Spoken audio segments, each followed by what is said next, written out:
ఒక మహిళ ఇవాళ చనిపోవడం అత్యంత విచారకరం. ఇవాళ వాళ్ళ కొడుకు కూడా ఇవాళ హాస్పిటల్లో చావు బతుకుల మధ్యలో ఇవాళ కొట్టుమిట్టాడుతున్నాడు. ఇవాళ మేము ఎవరైతే అల్లు అర్జున్ అరెస్ట్ చేయడం అనేది కూడా చట్ట ప్రకారమే, న్యాయ ప్రకారమే అరెస్ట్ చేయడం జరిగింది. అంటే చట్టానికి ఎవరు చుట్టం కాదండి. ఎవరైనా కూడా తప్పు చేసినప్పుడు డెఫినెట్ కూడా అరెస్ట్ చేస్తారు. ఇవాళ కోర్టుల ద్వారా బెయిల్ వచ్చింది. Law will take its own course. అంటే చట్టం అందరికీ సమానమే, చట్ట ప్రకారమే అరెస్ట్ జరిగింది. ఇవాళ దీని మీద కూడా కొంతమంది నాయకులు అవాక్కులు చెవాక్కులు పెడుతున్నారు. ఇవాళ కేటీఆర్ ఇవాళ ఎక్స్లో ట్వీట్ చేసిండు అల్లు అర్జున్ గురించి. మరి నేను సూటిగా ప్రశ్నిస్తున్న కేటీఆర్ని కూడా, మీకు మరొక మహిళ కనబడట్లేదా? ఒక మహిళ చనిపోతే మీరు ఆ బాధిత మహిళ గురించి ఎందుకు మాట్లాడతలేరండి? అంటే సామాన్యులు అంటే మీకు పట్టదా? ఓన్లీ సెలబ్రిటీలే మీకు అవసరమా? ఇవాళ కిషన్ రెడ్డి బీజేపీ నాయకులు కూడా మాట్లాడుతారు, బండి సంజయ్. అంటే నేను ఏమంటున్నా అంటే ఈ సమాజం ఎటు పోతుంది? మీరు ఏం మెసేజ్ ఇవ్వాలనుకుంటారు? 10 ఏళ్లుగా మంత్రిగా చేసిన కేటీఆర్ కు మరి ఆ మాత్రం అవగాహన లేదా? ఇవాళ ఎవరిని ఎట్లా చట్ట ప్రకారం అరెస్ట్ చేస్తే దాని మీద కూడా విమర్శలు చేయడం. ఇవాళ మహిళ గురించి ఎందుకు మాట్లాడతలేరు? అంటే సామాన్య మహిళ చనిపోతే మీకు పట్టదా? అంటే మీకు ఓన్లీ సెలబ్రిటీలు కావాలా? సెలబ్రిటీలకు ఏమైనా సపరేట్ చట్టాలు ఉన్నాయా? చెప్పండి. అకార్డింగ్ టు ఇండియన్ కాన్స్టిట్యూషన్ ప్రకారం వాళ్ళకి ఏమైనా సపరేట్ రాజ్యాంగం రాసిందా?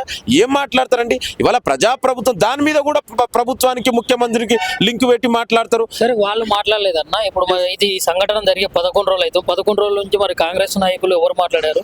ఏమని మాట్లాడారు? వాళ్ళు అందుకే కదా చట్ట ప్రకారం అల్లు అర్జున్ అరెస్ట్ చేసిన. డెఫినెట్ కూడా మహిళలు ఏ విధంగా ఆదుకోవాలి ప్రజాప్రభుత్వం తెలుసు, మేము ఆదుకుంటాం. ఇవాళ దాని మీద కూడా విమర్శలు చేస్తారు కదా. ఇవాళ చట్ట ప్రకారం అల్లు అర్జున్ అరెస్ట్ చేస్తే కూడా దాని మీద విమర్శలు చేస్తారు. ఇవాళ వాళ్ళకే ఉండాలి. మరి 10 ఏళ్లు మంత్రిగా చేసినటువంటి కేటీఆర్ కు సామాన్య ప్రజలు పట్టరా? ఒక మహిళ చనిపోతే వాళ్ళకు పట్టదా? ఇవాళ బిడ్డ చావు బతుకుల మధ్యలో ఉండు. మరి ఎందుకు వాళ్ళ గురించి మాట్లాడతలేరు? ఓన్లీ అల్లు అర్జున్ గురించి ఎందుకు ట్వీట్ చేసిండు? అంటే మీరు ఎవరి పక్షాన పోరాడుతున్నారు, ఎవరి పక్షాన నిలబడుతున్నారు? సామాన్య ప్రజలంటే మీకు పట్టదా? అందుకే ఇకనైనా మీరు మారండి. ఈ ప్రజాప్రభుత్వానికి మాకు కన్సర్న్ ఉంది. ఏ విధంగా మహిళను ఆదుకోవాలో ప్రజాప్రభుత్వం, ముఖ్యమంత్రి రేవంత్ రెడ్డి గారు, మంత్రిమండలి ఆలోచన డెఫినెట్ కూడా మహిళ పక్షాన వాళ్ళకి ఏవైతే న్యాయం జరగాలో డెఫినెట్ కూడా కాంగ్రెస్ ప్రజాప్రభుత్వం మహిళా పక్షాన పోరాడుతుంది. ఇప్పుడు ఇక్కడ చూసుకున్నట్లయితే సంధ్య థియేటర్ యాజమాన్యాన్ని కానీ, లేకుంటే ఇప్పుడు మన అల్లు అర్జున్ గారిది కానీ పర్మిషన్ లేకుండా రావడం కానీ, వీళ్ళది ఏవైతే మిస్టేక్ ఉందో సేమ్ అదే విధంగా ఈ ప్రభుత్వం కూడా తప్పు ఉంది 100% అని చెప్పి ప్రజలు చెప్తా ఉన్నారు. ఎందుకంటే ఇక్కడ ప్రభుత్వానికి పన్ను కట్టిన తర్వాతే, ప్రభుత్వం నుంచి పర్మిషన్ వచ్చిన తర్వాతే వాళ్ళు ప్రీమియర్ షోలు వేసుకోవడానికి అవకాశం ఉంది. కాబట్టి ప్రభుత్వం కూడా తప్పే, ఇది ప్రభుత్వ హత్య కూడా అంటున్నారు. దానికి ఏం చెప్తారు? అదే చెప్తున్నా. ఇవాళ విమర్శించే నాయకులు ఎవరు విమర్శిస్తారండి? కేటీఆర్, బీజేపీ నాయకులు, బీఆర్ఎస్ నాయకులు. వాళ్ళ కేటీఆర్ అధికారం కోల్పోయిన తర్వాత ఆయన ఏం మాట్లాడుతుండో ఆయనకి అర్థం కావట్లేదు. అక్కడ వాళ్ళు ఏదైతే సంధ్యా థియేటర్ వాళ్ళ అప్లికేషన్ పోలీస్ స్టేషన్లో పెట్టడం జరిగింది, పోలీసులు పర్మిషన్ ఇవ్వలేదు. ఇట్ ఇస్ చాలా స్పష్టంగా ఉంది. ఇవాళ దాన్ని అర్థం చేసుకోకుండా ప్రభుత్వానికి బురదలు తెట్లండి. ఇవాళ ఆనాడు వచ్చినటువంటి అల్లు అర్జున్ గారు వెహికల్ నుంచి బయటికి రావడం, ఆయన దాంట్లో ఎక్కువ మంది క్రౌడ్ ఉండడం, మరి దాని వల్ల జరిగినటువంటి సంఘటన, దానికి అనుగుణంగానే ఇవాళ పోలీసులు అల్లు అర్జున్ మీద కేసు ఫైల్ చేసి చట్ట ప్రకారమే ఆయనని అరెస్ట్ చేయడం జరిగింది. మరి దాని మీద కూడా విమర్శలు చేసేట్లండి. అంటే మీరు ఎవరి పక్షాన పోరాడుతారు? అందుకే ఇలా దయచేసి ఇవాళ ఏదైతే జరిగిందో సంఘటన చాలా బాధాకరణం. ఇవాళ అట్లాంటి విషయాలలో దీని మీద కూడా రాజకీయాలు చేయాలనుకోవడం బీజేపీ, బీఆర్ఎస్ నాయకులకి ఇది తగదు. మీరు ఒకసారి ఆత్మవిమర్శన చేసుకోండి. ఇది రాజకీయాలకు సందర్భం కాదు. ఇవాళ ఒక మహిళ చనిపోయింది, మరి ఆ చనిపోయిన మహిళ గురించి ఎందుకు మాట్లాడతలేరు? ఇవాళ కొంతమంది మాట్లాడుతున్నారు ఏదో కక్షపూరితమైన. ఎందుకు కక్ష అండి? ఇవాళ అల్లు అర్జున్ గారు మామ స్వయంగా కాంగ్రెస్ పార్టీ నాయకుడు, ముఖ్యమంత్రి రేవంత్ రెడ్డి గారికి బంధువు. ఎట్లా మాట్లాడతారు? అంటే ఏది పడితే అది విమర్శలు చేయడమేనా? ఇవాళ దయచేసి ఇకనైనా మీరు విమర్శ అనేది ఒక సద్విమర్శగా ఉండాలి, ఒక కన్స్ట్రక్టివ్ క్రిటిసిజం చేయండి. ఇలాంటి సందర్భంలో రాజకీయాలకు ఇది సందర్భం కాదు. ఇకనైనా మీరు బీజేపీ, బీఆర్ఎస్ నాయకులు మారండి. ఏది పడితే అది మాట్లాడితే తెలంగాణ ప్రజలు మీకు బుద్ధి చెప్తారు. ఇప్పుడు భద్రత కల్పించడంలో మరి విఫలమైందంటే ఏం చెప్తారు?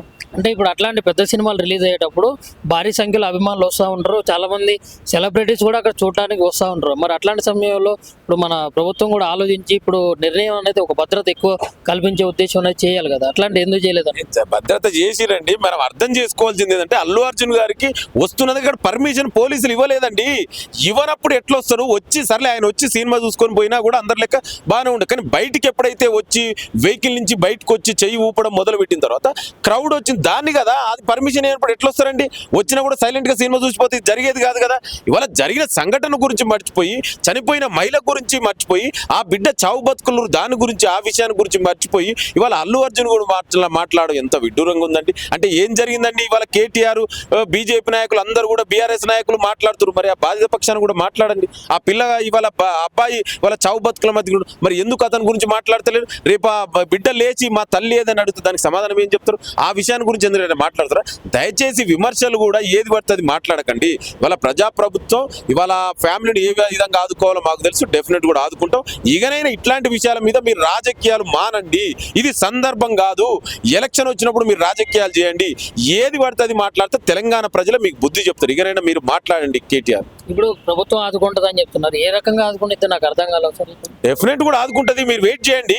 ఇవాళ ఇది ప్రజాప్రభుత్వం కదా. ఇవాళ ఇవి జరుగుతున్న చూడు, గత 10 ఏళ్ళు అదే చూసినాం. 10 ఏళ్లుగా మంత్రిగా చేసినటువంటి కేటీఆర్ కు కనీసం సోయి లేకుండా ఒక మహిళ చనిపోతే ఆ విషయాన్ని మర్చిపోయి ఒక సెలబ్రిటీ గురించి మాట్లాడుతున్నాడు. అట్లాంటి మూర్ఖ ప్రభుత్వం వాళ్ళది. ఇవాళ మా కాంగ్రెస్ ప్రభుత్వం ఏ రకంగా ఆదుకోబోతుంది? ఆదుకుంటే తొందరలోనే ఇవాళ చూడండి, మీరు వెయిట్ చేయండి. ఇవాళ ముఖ్యమంత్రి గారు మంత్రులు తొందరలోనే ఆ ఫ్యామిలీని ఏ విధంగా ఆదుకోవాలో తొందరలోనే ప్రకటిస్తారు. మీరు వెయిట్ చేయండి. ఇవాళ మీరు కదా, మీ కనీసం ఆ సోయి కూడా లేకుండా ఒక బాధిత మహిళ పక్షాన ఉండకుండా ఒక సెలబ్రిటీ గురించి మాట్లాడే వ్యక్తులు మీరు ఇవాళ మహిళ గురించి మాట్లాడే కనీస అర్హత కూడా లేదు కదా. మీరు కోల్పోయారు కదా. ఏనాడే 10 రోజుల నుంచి మరి ఎందుకు మహిళ గురించి మాట్లాడే, ఆ బిడ్డ గురించి ఎందుకు మాట్లాడలే కేటీఆర్? నీకు వాళ్ళు గుర్తు రాలేదా? ఎక్స్ లో ఓన్లీ నీ ఫ్రెండ్ అయినటువంటి కేటీఆర్ అల్లు అర్జున్ గురించి మాత్రం ట్వీట్ చేసినావు. మరి ఆ బిడ్డ గురించి ఎందుకు ట్వీట్ చేయలే? అంటే నీకు మనసు రాలేదా? అంటే సామాన్య ప్రజలంటే నీకు అంత చులకనా? అందుకే డెఫినెట్ కూడా ఇకనైనా మీరు మారండి. ఇది రాజకీయాలకు సందర్భం కాదు. అందుకే మేము కూడా ఈ విషయాల మీద రాజకీయాలు చేయదలుచుకోలేదు. మీరు కూడా ఇట్లాంటి సందర్భం కాదని నేను మరొకసారి కేటీఆర్ విజ్ఞప్తి. ఇప్పుడు కాంగ్రెస్ ప్రభుత్వం అధికారంలో ఉన్నంత వరకు ఇప్పుడు ప్రీమియర్స్ పడవంటారు, రద్దంటారు. అది మంత్రిమండలి నిర్ణయం తీసుకుంటారు. మీరు వెయిట్ చేయండి ఏం జరుగుతుందని. డెఫినెట్ కూడా మంత్రిమండలి వాళ్ళు కలిసి తీసుకుంటారు. ఇది ప్రజాప్రభుత్వం. గతంలో లెక్క నియంత లెక్క కేసీఆర్ ఫామ్ హౌస్ లో కూర్చొని ఒకటే నిర్ణయాలు జరగాయండి. ఇది ప్రజల నిర్ణయాల మేరకు జరుగుతాయి. ఇవాళ మంత్రిమండలి అందరూ కలిసి నిర్ణయాలు తీసుకుంటారు. వెయిట్ చేయండి, తొందరలోనే ఏం నిర్ణయాలు జరుగుతాయో మంత్రిమండలి అందరూ కూడా కలిసి నిర్ణయాలు తీసుకుంటారు. ఏదైనా ప్రజలకు అనుకూలంగానే నిర్ణయాలు తీసుకుని. ఇది ప్రజాప్రభుత్వం అండి. ప్రజాభిష్టం మేరకే నడుచుకునే ప్రజాప్రభుత్వం మాది. సరే అన్న, ఇప్పుడు ఒక్క రోజు కూడా గడవతలికి ఇప్పుడు ఎమ్మటే బెయిల్ వచ్చింది. మళ్ళీ అల్లు అర్జున్ బయటకు కూడా వచ్చింది. మళ్ళీ జైలు పోయే అవకాశం ఉందంటారు మరి అల్లు అర్జున్? నేను ఏమంటున్నా అంటే, ఇవాళ మేము కాంగ్రెస్ పార్టీ కానీ కాంగ్రెస్ ప్రజాప్రభుత్వం కానీ మేము చట్టాలని న్యాయస్థానాలని గౌరవం ఉన్నటువంటి పార్టీ. ఇవాళ చట్ట ప్రకారం అరెస్ట్ చేయడం జరిగింది అల్లు అర్జున్. చట్ట ప్రకారమే కోర్టుల ద్వారా బెయిల్ వచ్చింది. ఇవాళ చట్ట ప్రకారమే ఏది ముందున్నా కూడా చట్టం దానికి వ్యక్తులకేం సంబంధం అండి. ఇవాళ ఒక వ్యక్తికి సపరేట్ చట్టాలు ఉండే కదా. అల్లు అర్జున్ అంత మాత్రం ఆయన సపరేట్ లా ఏం లేదు కదా. ఏదైనా తొందరలోనే లా ప్రకారం ఏదైతే పోలీసులు ఏది చేయాలో చేస్తారు. దీంట్లో దయచేసి రాజకీయాలకు తావు లేదు. రాజకీయాలు చేయకండి అని మాత్రమే నేను విజ్ఞప్తి చేస్తున్నా.